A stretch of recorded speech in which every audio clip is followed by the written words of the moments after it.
I'm Mike Bowers and I'm photographer at large for The Guardian Australia. I'm talking pictures this morning with Lewis Hobba, comedian and host of the Hobba and Hing podcast, and a very warm welcome back. A pleasure to be here, Mike. And we've put on a special degree of miserable just for you. Let's dive in. If you're looking for anti-social media, it seems like X marks the spot.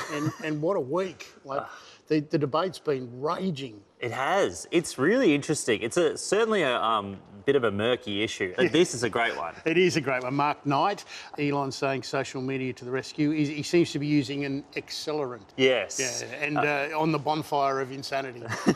Yeah, and he, as an electric car maker, hates fuel. So that must really hurt him. That must hurt. Yeah. Beautiful David Rowe. He's got the e-safety commissioner, Julie Inman Grant, here, applying what must be called the Musk mask to silence him. It's always nice when the Australian politicians stand up to international billionaires. Yeah. Because they never do it to our own. No, no, that's right.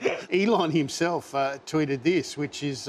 it's kind of a very complicated meme. This is one of the least funny things I've ever seen on the internet. Yeah. Don't take my word for it, just ask the Australian PM. He's got the crossroads here, which looks very much like an X, I think, and free speech and truth on one side, censorship and propaganda the other, with the social media giants up here. He must have sacked all the meme specialists at X. That's right, he sacked everyone else. Yeah. Beautiful Kathy Wilcox, who seems to have the toxic stew of playing on X well down here, with a lot of fairly serious characters playing in the what can only be described as a lot of brown stuff. I'm interested that you called it stew. That was not my first thought when I saw the brown pipe. No. I thought it was something much more excremental. Yeah, well... I'm starting to wonder if maybe social media just isn't for us. It's just not fun. No, it's just not that fun.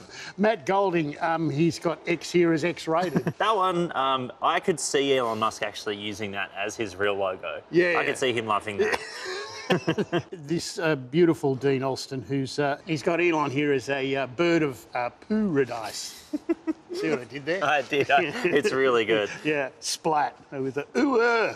Yeah. I was reading, actually, there was another article about how Albo they hadn't planned anywhere for him to take a poo while he was on the Kokoda track. Really? And they thought it could be a very bonding experience for him and the leader of Papua New Guinea as well. So Lewis, it's been a big week of poo. You have just inserted this visual image in my head that I'm going to have real trouble getting rid of. You're a photographer at large, Mike. Get out there, get on the track, get the snap. You could sell that thing for millions.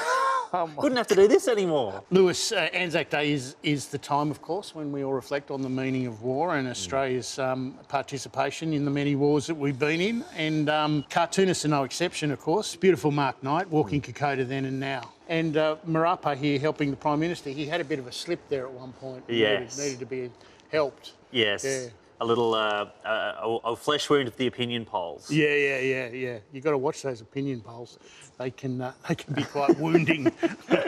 Harry Bruce has got Lest We Forget, and on the horizon here we have Ukraine and Gaza as the ghost digger here is looking onto the impending doom. Future memorials. Yeah. I thought this was the strongest cartoon of the week. Kathy Wilcox, of course. Lest We Forget, men and women who gave their lives for their country. Women who lost their lives because men got angry. Yeah. It's amazing from Kathy. Lewis, it's been a great pleasure seeing you at least, but some of the subject matter, not so much, but I'll let you do the honours. Bring me back next time when it's not Anzac Day, there's no wars, okay, and no angry billionaires. It's a deal. Thank you so much. Back to you, David.